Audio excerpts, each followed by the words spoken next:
Greetings, ladies and gentlemen, and welcome to this latest rendition of Tales from Outer Space. Taken from the subreddit HFY. All the relevant links will be down below. And as always, I hope that you enjoy, and if you do, please consider supporting the channel. Now, on to the science fiction. The Fall of Mankind, written by _sky__. War requires intelligence, that much is obvious. You can't just have the fastest ships, heaviest firepower, largest industry and believe those alone will bring forth victory. In truth, there is no technological substitute when it comes to both tactical and strategical reasoning. That is why my race, the Grizzles, rose to power. It was never our technological superiority or brute force which won us the day, but rather our wits, unorthodox tactics, and clear strategic objectives. That was until we met humans. In hindsight, we did have the right picture about them. We knew what we were getting ourselves into. A conflict with a species which can't possibly be defeated in interstellar engagement. That much was proven when two regional galactic powers, which we held at bay with the admirable diplomatic skills of our strategists, suddenly got crushed. Their grand fleets obliterated in a decisive battle. The battle won not by tactical brilliance, but by brute force of technology and industrial capacity. The war was still going on, but the mankind's victory was all but assured. In a meager 13 years, they had brought down empires forged in aeons. Thus, we decided that the humans had to be dealt with, utterly defeated, the danger they represented exterminated. After all, their species seemed unable to broker any major peaceful deal with another race. Cultural differences, like ownership over other sapiens or lack of individual rights, always being too much of a problem for them.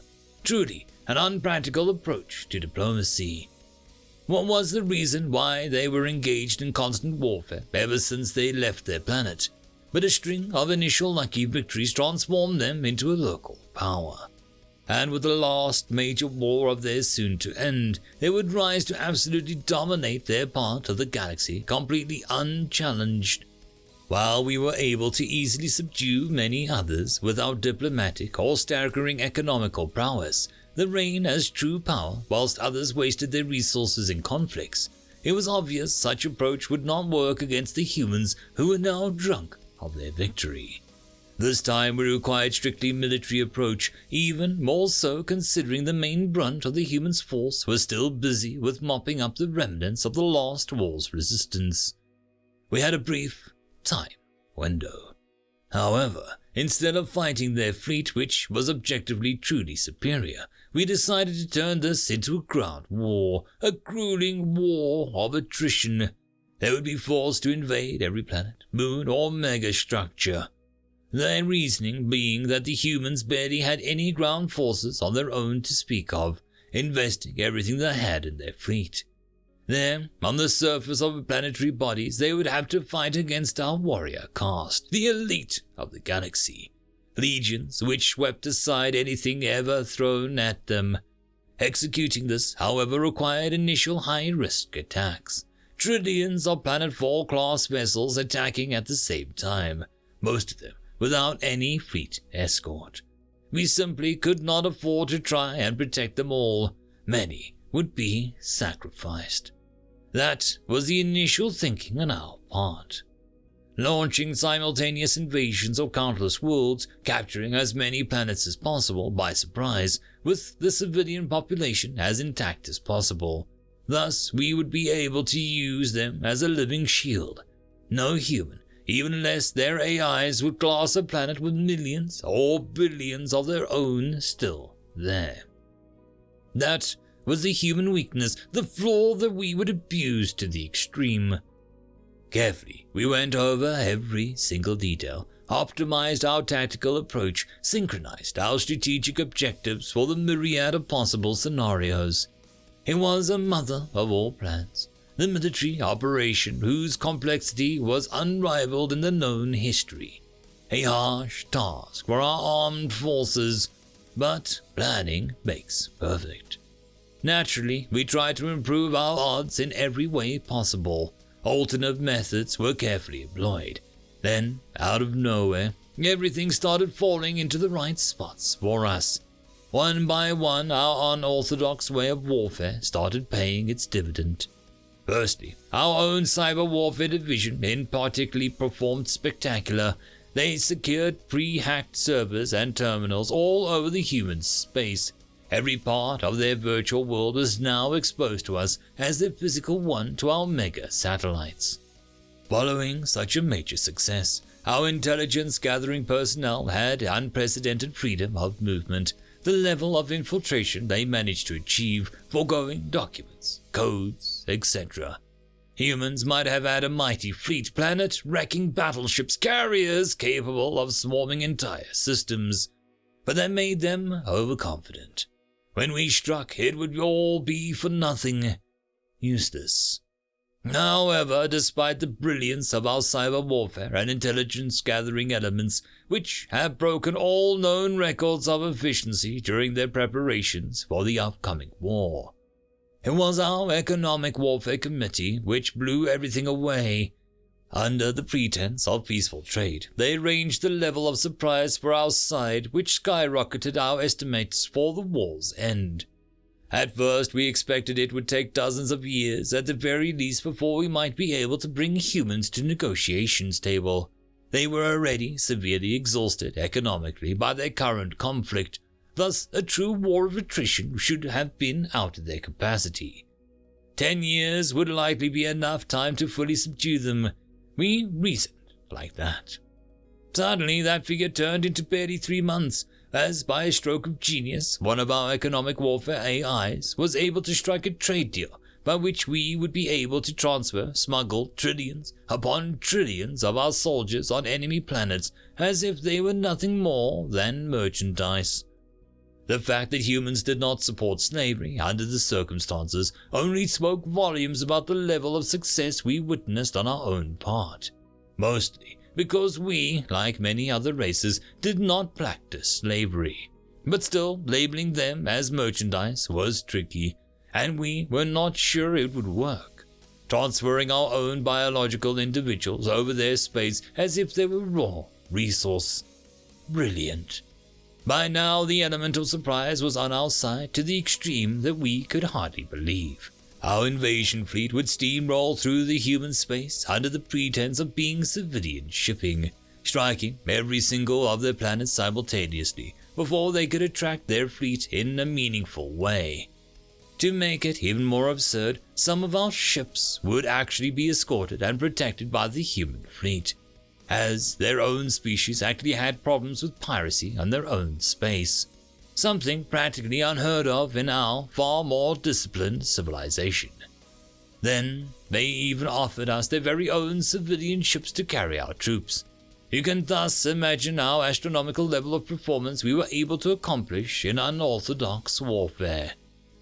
When it happened, when we finally launched our magnum opus of warfare, when, on the signal, all our ships launched, when our warrior cars marched out of their transports, when they first steps on the enemy soil, it was a crushing success, above our every expectation. 3 days.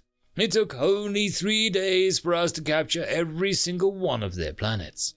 Anywhere from millions up to billions of our warrior cars could be found on their world at any given time. In one synchronized assault, infiltration really, the enemy, which completely relied on their admittedly superior fleet power, now found itself unable to resist. All struck by what happened, it took their leaders a few more days to come up with the terms with their defeat and call us for negotiations, stating the urgency of the situation.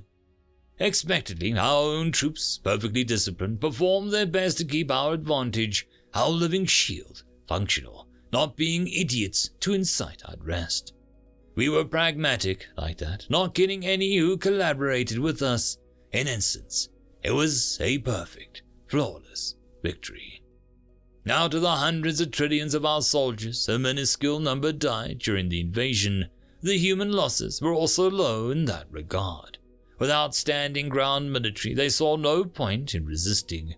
From the moment our soldiers presented themselves and explained that they were to occupy this place in the name of the Chrysis Imperium, nobody dared to resist. They offered us the cooperation fully.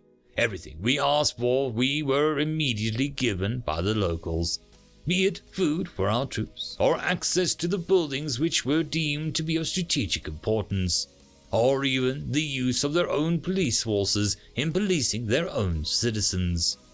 It worked perfectly.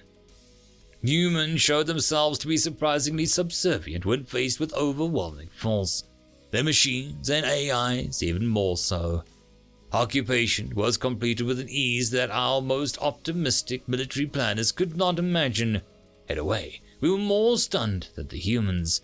No grueling resistance we expected, no futile struggle to the end. Unlike their fleets, which knew no concept of surrender. Peace negotiations. The front of our council, seated in a comfortable-looking chair, was surprisingly young human male, but it was likely so due to the anti-aging technology. Next to him stood what we presumed was also a young-looking female. "Greetings, gentlemen. It is our pleasure to meet you all." He spoke while we stood, looking him down from a superior, elevated position, the traditional approach of our civilization when it came to the rules of surrender. "You agree to our conditions?" Our patriarch spoke, his voice littered with confidence afforded by our recent stunning victory. "All things considered, this is actually a rather favorable deal for mankind," he replied cheerfully, to our light surprise. We never actually expected them to receive our defeat so humbly.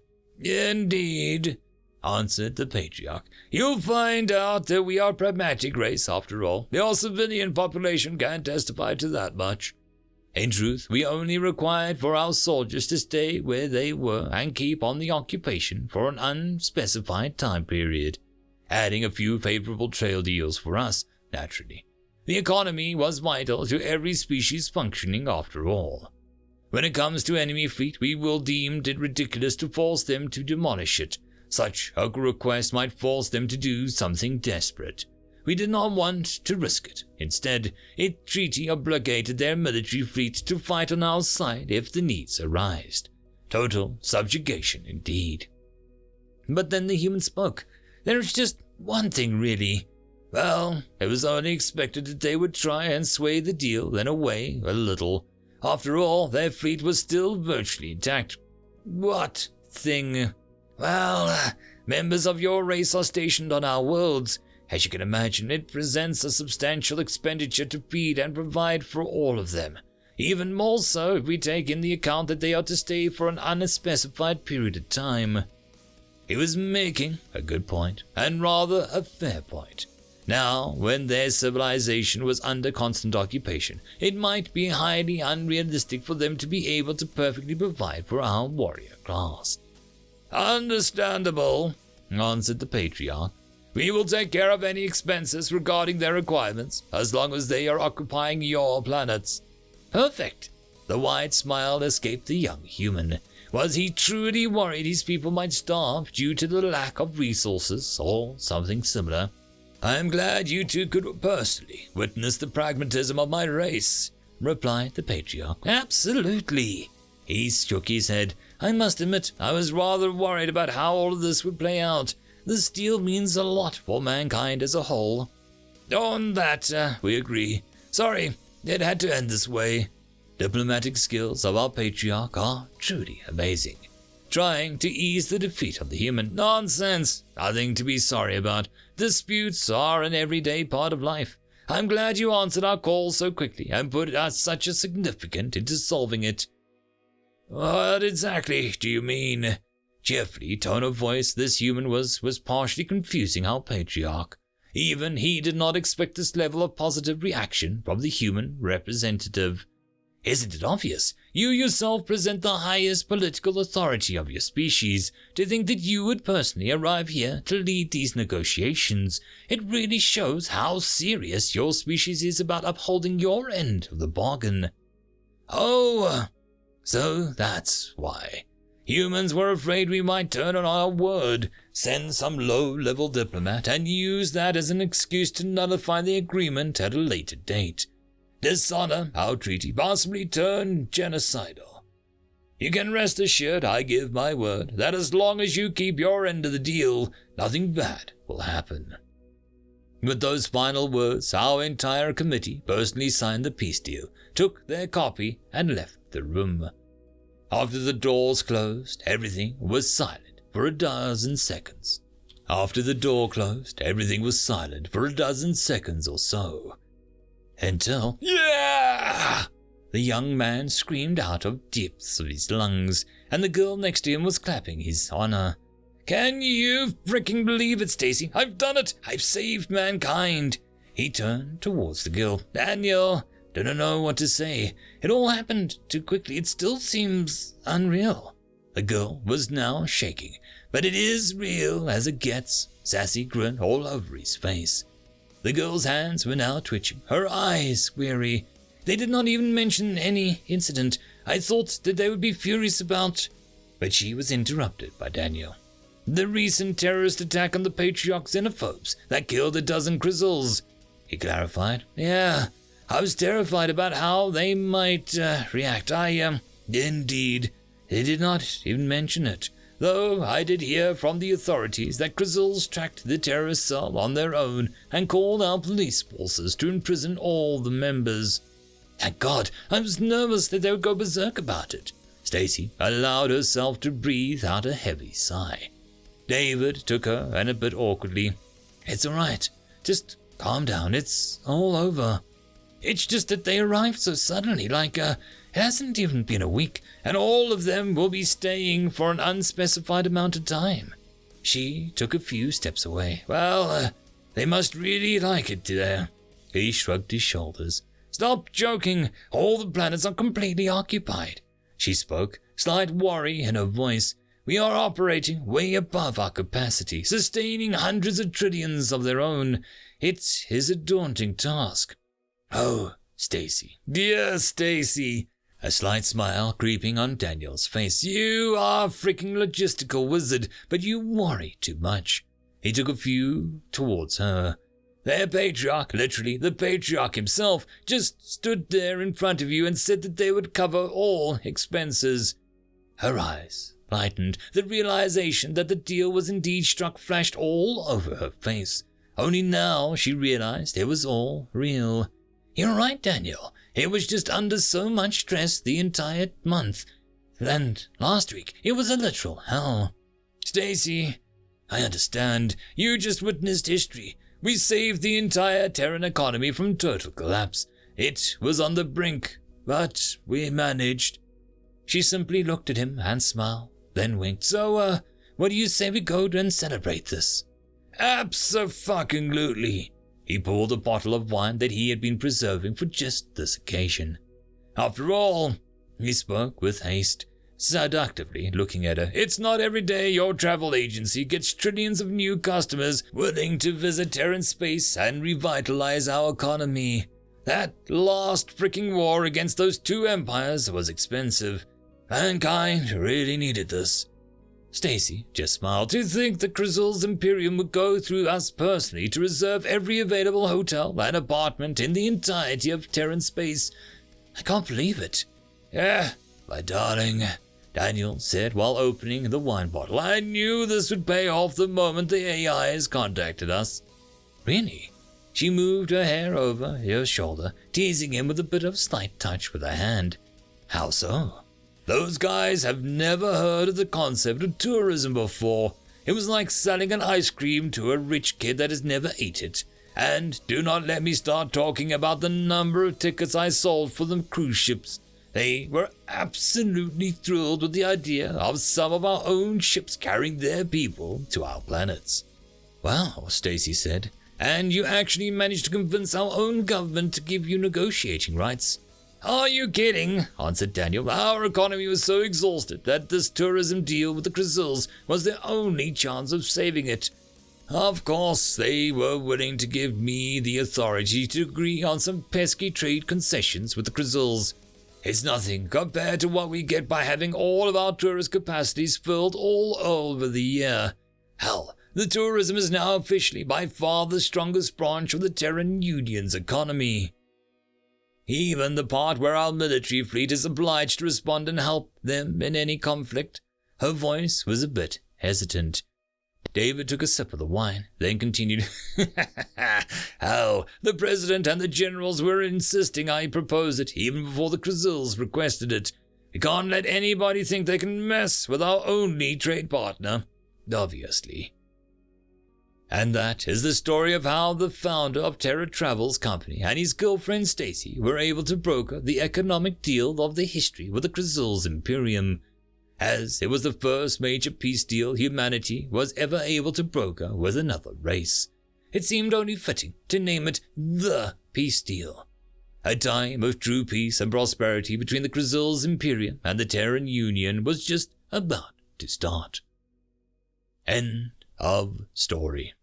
And that, my friends, concludes this video. I hope that you enjoyed, and if you do, please consider supporting the author, even by popping over and leaving a thumbs up or a nice comment, just to show your appreciation for the story.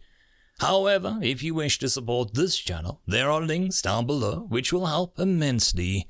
I will see you all in the next one, and until then, I hope that you have a fantastic day. Cheers.